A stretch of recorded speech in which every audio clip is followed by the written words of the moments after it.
Je vous propose aujourd'hui un passage du Zohar dans Vayeler 4 qui concerne le repas du Seigneur, entre autres. Comme nous sommes dans la période de Pessah, donc ça correspond bien.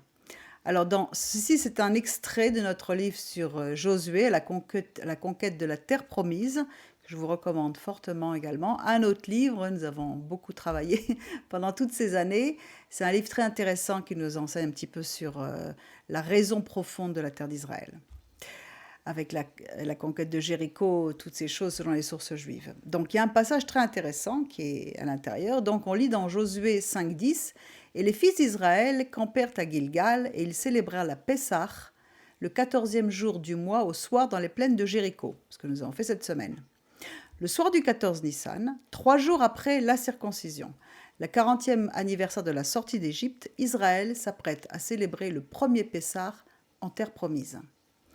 Un changement radical s'opère, le peuple ne sera plus dorénavant nourri par la manne qui descendait miraculeusement du ciel, mais c'est le blé du pays qui va faire la différence. Les premiers pains vont être des matzot, c'est-à-dire des pains sans levain. On lit dans Josué 5, 11, 12. Et dès le lendemain de la Pâque, la Pessah, ils mangèrent du vieux blé du pays, des pains sans levain et du grain rôti en ce même jour. Et la manne cessa, c'est le terme qui est employé, c'est ishbot, dès le lendemain, après qu'ils eurent mangé du vieux blé, avour, du pays. Et il n'y eut plus de manne pour les fils d'Israël, ils mangèrent du cru, tvoat, du pays de Canaan cette année-là. Donc là, nous avons deux mots qui sont utilisés pour décrire le blé, le vieux blé, avour, et cru, tvoat. Et cette différence, en fait, nous enseigne sur les lois du comptage du Homer, que nous sommes en train de faire en ce moment, depuis le lendemain de Pessah jusqu'à la réception de la Torah, cette semaine. La mitzvah, effectivement, interdisait la consommation du blé de la nouvelle récolte avant le 16 Nissan. Donc nous sommes le 16 Nissan maintenant. Ça correspondait au lendemain de Pessah et à l'offrande de la gerbe, le Homer, jusqu'à Shavuot, le 49e jour. Donc jusqu'au Nissan, on consommait de l'ancienne récolte de blé. La gerbe, bien entendu, symbolise la résurrection. Tout ça, c'est décrit dans notre livre sur la Haggadah messianique de Pessah, sur le livre de Josué, etc. C'est une étape de maturité. La consommation de ce blé nouveau ne se faisait qu'après la résurrection, donc du Seigneur, qui était la gerbe offerte. Sa résurrection permettait la nouvelle naissance de ceux qui l'avaient reçu comme sauveur.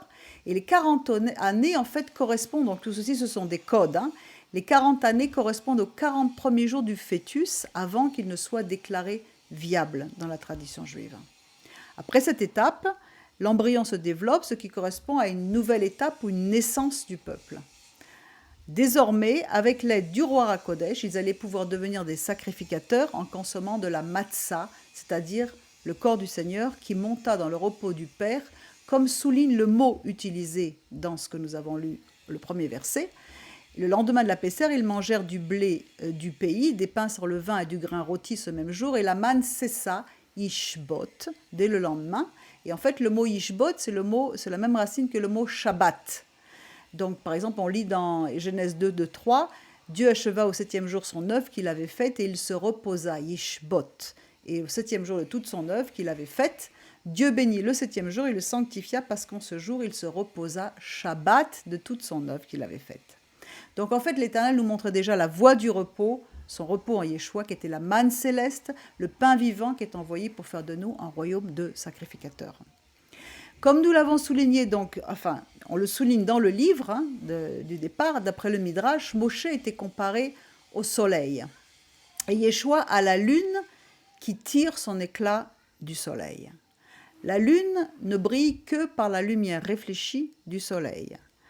Alors que le jour et la nuit se succèdent, il y a un échange entre le soleil et la lune. L'un apparaît tandis que l'autre disparaît.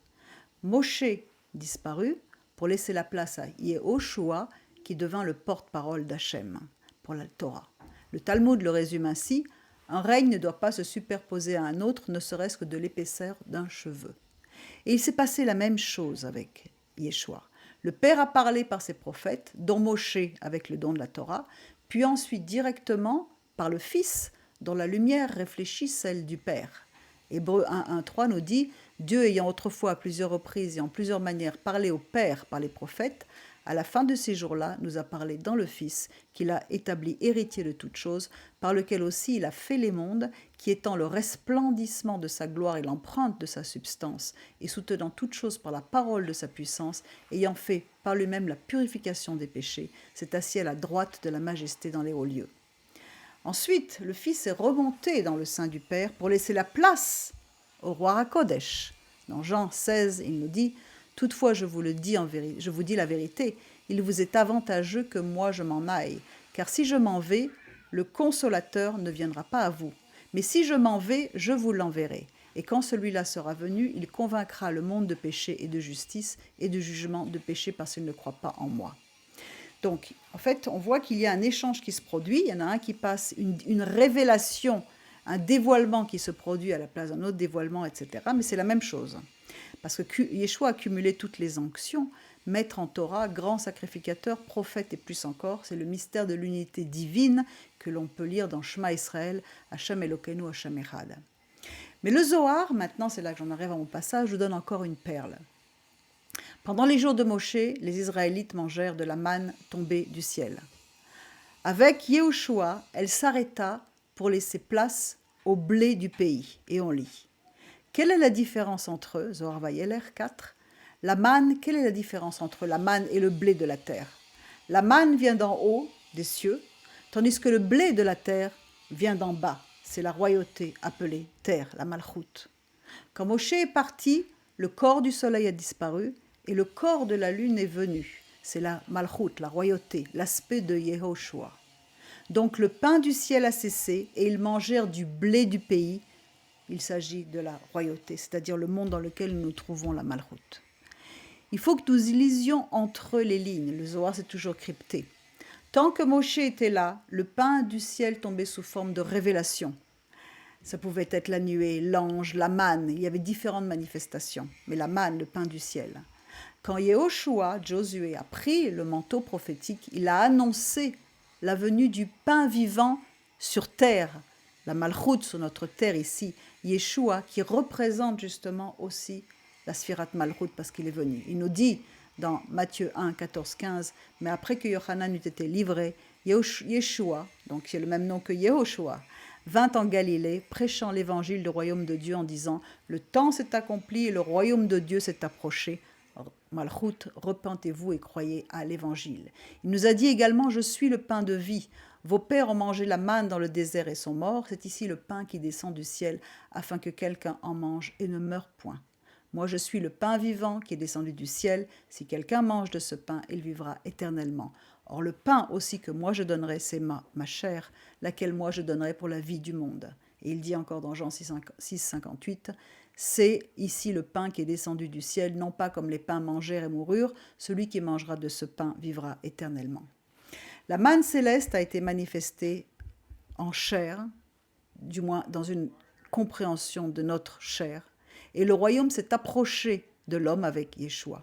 Il a alors prononcé ces paroles incroyables, il dit « Mangez, ceci est mon corps ». La révélation a pris forme physique pour un temps, ou du moins elle s'est manifestée dans notre compréhension physique pour un temps pour donner vie aux Écritures. Matthieu 14, 22 nous dit « Et comme ils mangeaient, Yeshua ayant pris un pain, ayant béni, le rompit et le leur donna en disant « Prenez, ceci est mon corps ». Et ayant pris la coupe, ayant rendu grâce, il la leur donna. Ils en burent tous. Et il leur dit « Ceci est mon sang, le sang de la Brit Hadasha, la nouvelle alliance, qui est versée pour plusieurs. En vérité, je vous le dis, je ne boirai plus du fruit de la vigne. Jusqu'à ce jour, je le boirai de nouveau dans le royaume de Dieu. » C'est à partir du lendemain de Pessah, quand Israël a commencé à se nourrir du blé de la terre. Pessah, c'est la date où l'échange a été fait. Le Fils est mort et déconnecté pour laisser la place au roi HaKodesh, qui est arrivé à Shavuot dans la continuité de Pessah. Le pain de vie a été rendu accessible à tous ceux qui croient. C'est pour cette raison que ce qu'on appelle la Sainte Seine, qui est en fait le sceau de l'Alliance renouvelée en Yeshua, se prend une fois par an à Pessah. C'est à ce moment-là qu'on le prend, au moment du Seder de Pessah. C'est à ce moment-là qu'elle prend toute sa signification, car en consommant la matzah, qui rappelle la sortie d'Égypte, la sortie de notre Égypte, je vous renvoie à la vidéo sur Pessah, le premier repas en terre promise et le sacrifice de Yeshua, on affirme avec force et en pleine reconnaissance de cause greffé sur la racine, la résurrection de notre grand Dieu et Sauveur. C'est pendant le Seder de Pessorn et non le dimanche matin à la messe que les Talmidim ont consommé le corps du Seigneur, qui est une image bien entendu pour symboliser notre nouvelle naissance.